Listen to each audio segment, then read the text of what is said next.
Rescue 1122 का अमला हमारे साथ मौजूद है।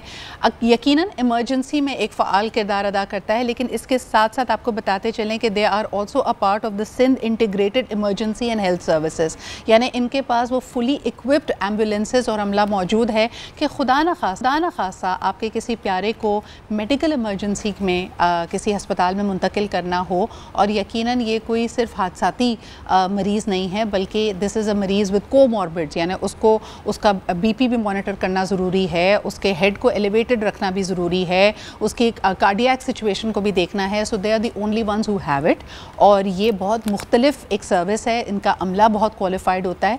लेकिन आज यकीनन मौजूदा सूरत हाल को देखते हुए जो सिनेरियो है जिसमें अगेन मुख्तलिफ़ किस्म की सिचुएशंस बनती हैं, मैंने कल एक और बड़ी तकलीफ़ दे वीडियो देखी कि एक छोटा सा बच्चा इलेक्ट्रिक्यूट हुआ। ऐसी सिचुएशंस में रेस्क्यू कैसे होगा, because it is again a safety hazard and a health hazard.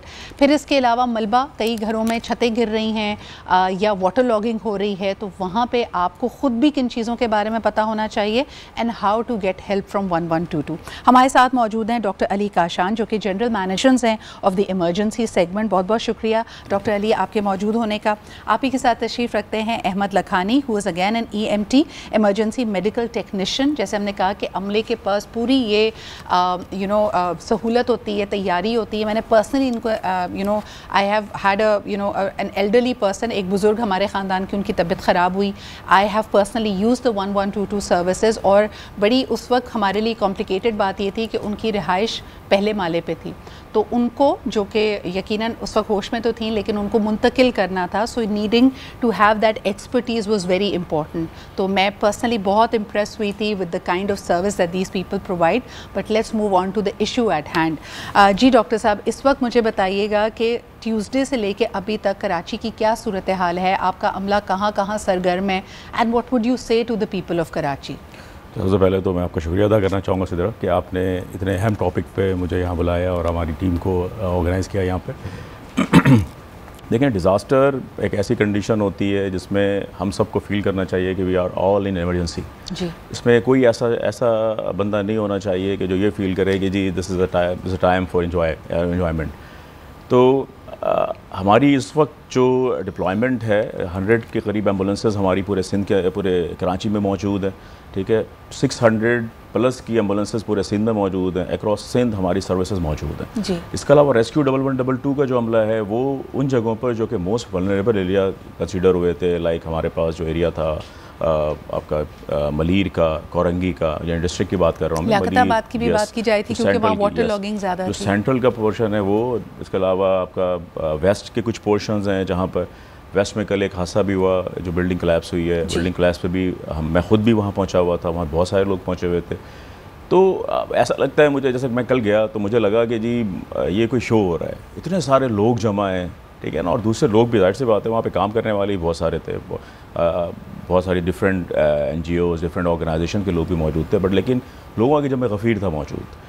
तो मेरी लोगों से, जो आपने कहा ना कि जी कि आप क्या कहना चाहेंगे, मैं लोगों से यही कहना चाहूँगा कि लोग इस कंडीशन को एंजॉय ना करें, बल्कि इस कंडीशन से लर्न करें। अच्छी कौमें, अच्छी नेशंस वही होती हैं जो रेजिलियंस डेवलप करती हैं। बताइए कि आम तौर पे हमने देखा है कि अगर समंदरी तूफ़ान की बात की जा रही है और मौसम ऐसा हो, अबर आलूद हो, बारिश हो रही हो, तो लोग साहिल समंदर का रुख करते हैं। मेरे ख्याल में इस दफ़ा तो घर नहीं पहुँच पा रहे थे, तो वो ट्रेंड में कुछ कमी आई है, या अभी भी आपको नज़र आया कि वो जो हम हमेशा एक रिपोर्ट देखते थे, मन चले साहिल समंदर पे पहुंच गए हैं, अभी भी वही सूरत है? नहीं, अल्हम्दुलिल्लाह काफ़ी लोगों में देखें शऊर आ गया। जब लोगों में अवेयरनेस पैदा की जाएगी, ठीक है, लोगों को इनिशियल लेवल से समझाया जाएगा कि these are the conditions, you don't की कंडीशन लगाई जाए और डूज़ की कंडीशन लगाई जाएगी ना, तो लोगों को समझ आना शुरू हो गई। बिल्कुल सही। अच्छा अहमद, मुझे ये बताइएगा, मैं कुछ ऐसे मामलात जो हमारे सामने आ रहे हैं उस पर बात करना चाहूँगी।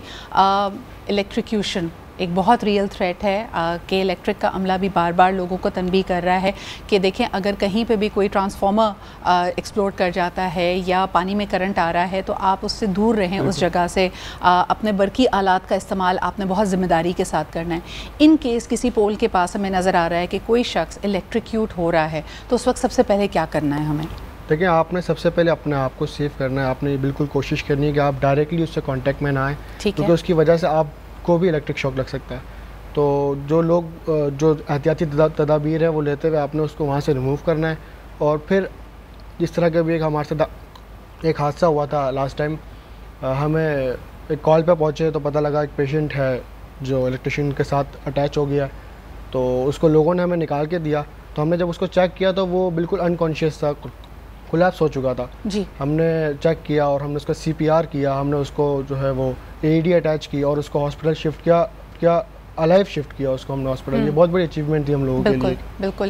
مجھے یہ بتائیے کہ جیسے آپ نے کہا کہ پریکاشنز لیتے ہوئے الگ کریں، کل جو میں ویڈیو میں دیکھ رہی تھی لوگ لکڑی کے ڈنڈے سے دور کرنے کی کوشش کر رہے تھے، کوئی کپڑے سے کھینچ رہا تھا. یقیناً بجلی آپ کو پکڑ لیتی ہے جب آپ الیکٹریکیوٹ ہو رہے ہیں، تو اس وقت کرنا کیا چاہیے، کس طرح اس کو الگ کریں؟ سب سے پہلے تو دیکھیں کہ نیئر بائی کوئی اس کا کوئی ایسی چیز ہے جس کو ڈسکنٹینیو کیا جا سکے، جس سے پیشنٹ کو الگ کیا جا سکے. اور دوسرا پھر یہ ہے کہ کیونکہ پتہ لکڑی جو ہے وہ بالکل الیکٹریسٹی کو کنڈکٹ نہیں کرتی، تو آپ اس کا یوز کریں جس سے پیشنٹ کو آپ الگ کر سکیں لیکن ڈائریکٹلی اس کو پکڑنے کی کھینچنے کی کوشش نہ کریں، بیکاز آپ خود بھی ایک کنڈکٹر بن جائیں گے اور آپ کے بھی الیکٹریکیوٹ ہونے کے چانسز بہت زیادہ ہیں. ڈاکٹر علی مجھے بتائیے گا کہ مخدوش عمارتوں کی نشاندہی کی گئی تھی کراچی میں، اور ہم نے اس حالیہ موسمیاتی اسپیل سے پہلے بھی دیکھا کہ کچھ عمارتیں گر گئیں اور پھر اگین اس کے اوپر بڑا تیزی سے کام ہوا. اس وقت کیا صورتحال ہے؟ اس طرح کی جو کمزور عمارتیں ہیں کیا وہ ایویکویٹ ہوئی ہوئی ہیں؟ وہاں کے لوگوں کے لیے خطرہ ہے؟ آپ کیا کہیں گے لوگوں کو؟ لیکن لاسٹ ٹائم جو ایک انسیڈنٹ ہوا تھا لیاری میں، جی اس کے اندر تو ہم نے لرننگ ہمارے لیے یا پورے کراچی آئٹس کے لیے لرننگ یہی تھی کہ اگر کوئی عمارت ایسی ہے جس کے گرنے کا خدشہ موجود ہے، جو مخدوش عمارتیں جس کو آپ نے کہا جی موجود ہے، تو ان عمارتوں کو ان کنڈیشن میں، خاص طور پہ جو مونسون کی سچویشن ہے یا بارشوں کی سچویشن ہے، ان کر دیں. رائٹ ناؤ ہمارے پاس کیونکہ ہمارے پاس کالز مسلسل آ رہی ہیں، لائک پہلے 10,000 کالز آتی تھیں ایک دن میں، اب ہمارے پاس 20 سے 25,000 کالز آ رہی ہے ایک دن میں. ٹھیک ہے، کالز سے مسلسل ہم دیکھتے رہتے ہیں کہ ایمرجنسی کون سی ہو رہی ہے. ٹھیک ہے، تو کمی آئی ہے اس کنڈیشن میں. جو کل کا انسیڈنٹ تھا وہ کوئی بلاسٹ ہوا ہے پہلے، ٹھیک ہے، گھر میں، اور پھر بلڈنگ کلیپس کری ہے. وہ مخدوش نہیں تھی، لیکن مطلب ہونے والی چیز ہے کہ جو بلاسٹ ہوا ہے اینڈ دین بلڈنگ کلیپس کر گئی ہے. تو اس طرح کی اتنی عمارتیں ہیں، ٹھیک ہے نا، جو مخدوش قرار دی گئی ہیں. تو میری تو ریکویسٹ چاہیے لوگوں سے کہ لوگ اس میں نہ رہیں. ٹھیک ہے، اب نہ رہیں کا سوال تو بہت آسانی سے کر سکتا ہوں میں، لیکن یہ ہے کہ پھر رہیں کہاں. ٹھیک ہے، تو وی ہیو ٹو تھنک کہ پہلے ہم ان کی پریکٹیو مینجمنٹ کر لیں اینڈ دین ان کو کہیں کہ جی آپ نکلیں. لیکن بات صرف اتنی سی ہے کہ اگر کوئی انسیڈنٹ ہوتا ہے، کوئی ڈیزاسٹر ہوتا ہے اس طرح، اگر اس میں بلڈنگ کولیپس کرتی ہے تو پھر کیا کرنا ہے. اور اس کے علاوہ ایک اور بڑی اہم چیز ہے کہ ایک تو بلڈنگ کولیپس ہو، یقیناً عملہ پہنچے گا، نکالنے کی کوششیں ہوں گی، اس کے اندر بھی ڈیلیز بھی آتے ہیں. احمد مجھے یہ بتائیے گا کہ بارش ہوتی ہے تو آف کورس کراچی میں ایک پینک آتا ہے، اسی وجہ سے کل ایک عام تعطیل بھی دی گئی. آج جیسے کہ آپ لوگ کہہ رہے ہیں کہ ابھی بھی خدشہ موجود ہے کہ the worst is yet to come، اس سے بھی زیادہ بدترین بارشیں کراچی میں ہو سکتی ہیں اگلے 2-3 دن تک، تو آپ لوگ خاص احتیاط کیجیے. مجھے یہ بتائیے کہ اگر لوگ پینک کرتے ہیں، ٹریفک جام ہو جاتا ہے، ایمبولینسز کا کیا ہوتا ہے، خاص طور پہ اگر اس کے اندر مریض موجود ہے، کیا اس کے لیے، اور خاص طور پہ ٹیوزڈے کا ایکسپیرینس آپ لوگوں کے لیے کیا رہا؟ ٹیوزڈے کا ایکسپیرینس ہمارے لیے ایسا رہا کہ بہت زیادہ ٹریفک جام ہوا اور پانی بہت زیادہ تھا، فلوڈڈ ایریاز بہت تھے. تو کوشش کی، اچھا بہت ساری جگہوں پہ ایسا بھی ہوا کہ لوگ جو ہے وہ جن کی گاڑیاں بند ہو گئی تھی، ہم نے کوشش کی کہ ہم ان کو اسٹک آؤٹ کو نکال سکیں. ہم خود اتر کے ان کے ساتھ کسی کی بائک سائڈ پہ کروا رہے ہیں، کسی کی گاڑی جو ہے وہ پش آؤٹ کر کے سائڈ پہ کروا رہے ہیں. کوشش ہماری یہی تھی کہ جتنا ٹریفک کلیئر ہو تاکہ پیشنٹ جو ہے نا وہ جلد از جلد ہاسپٹل پہنچ سکے سیفلی. بالکل صحیح. تو آپ نے جس طرح کہا پلیز احتیاط کیجئے. 1122 کا عملہ آپ کے لیے ہر وقت متحرک ہے، they are at your back and call, لیکن موسمیاتی اور زمینی حقائق بھی اپنے سامنے رکھیے کہ اگر پانی ہے، ٹریفک جام ہے، تو ہو سکتا ہے ان ریسکیو سروسز کو آپ تک پہنچنے میں مشکل ہو. بہت شکریہ ڈاکٹر علی اور احمد لکھانی صاحب ہمارے ساتھ موجود تھے. Again I think they deserve a round of applause. آپ لوگ جہاں ہیں ان کو اپریشیٹ کیجئے کہ کتنی محنت سے یہ عملہ اس موسم کی سختی کو برداشت کرتے ہوئے کام کر